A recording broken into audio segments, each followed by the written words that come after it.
ሂዩማን ሄር ተብሎ የሚመጣው ጸጉር ከየት ሀገር ነው? ሴቶች ከየት ነው? ከህንድ አይደል? ምንድነው የምትሰሙት? ህንዶች ጸጉራቸው ረጅም ነው፣ ጀርባቸው ላይ ዝንፍል ያለ ነው።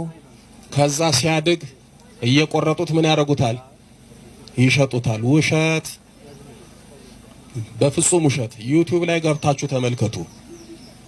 ህንድ ሀገር ጸጉር የሚቆረጠው በሁለት ምክንያት ነው። ወይም ደግሞ እናንተ የምታረጉት ጸጉር ከህንዶች በሁለት ምክንያት ነው የሚመጣው።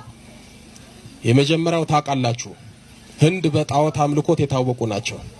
ስለዚህ ለጣዖታቸው ጸጉራቸውን እየተላጩ በአመት 2 ጊዜ ወይም በአመት 1 ጊዜ ጸጉራቸውን ተላይተው ወስደው መስዋዕት አድርገው ለዛ ለዛሩ ይገብራሉ፣ ለሰይጣን ያቀርባሉ። ሁሉም ሴቶች እየሄዱ ጸጉራቸውን እየተላጩ እየተቆረጡ ይሰጣሉ። ያንን ጸጉር ከዛ ከቤት አምልኮት እየወሰደ ወደ ፋብሪካ አስገብቶ ለይቶ በመጠን እየቆረጠ ያስተካክላል፣ ያሽጋል፣ ወደ አፍሪካ ሀገር ይልካል።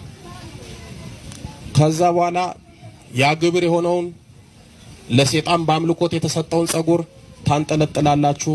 ሌሊት ስትቃዡ ታድራላችሁ። ሌሊት ስትጨነቁ ታድራላችሁ። ሌላው ሲሞቱ ጸጉራቸው ይቆረጣል፣ እሱም እንደገና ይሸጣል። የሙት መንፈስ ያለበትን ጸጉር ታረጋላችሁ። በቃ ሞት ይሸታችኋል። ከዛ ውጪ ያው የፈረስ ጭራ ነው አይደል ያለው? አለ ደግሞ ክርድድ ያለው የፕላስቲኩ። አሁን እግዚአብሔር የሰጣችሁ አንሷችሁ ነው አሁን የምትቀጣጥሉት። እግዚአብሔር እኮ የሰጠው እሱ አያምርም እሱ።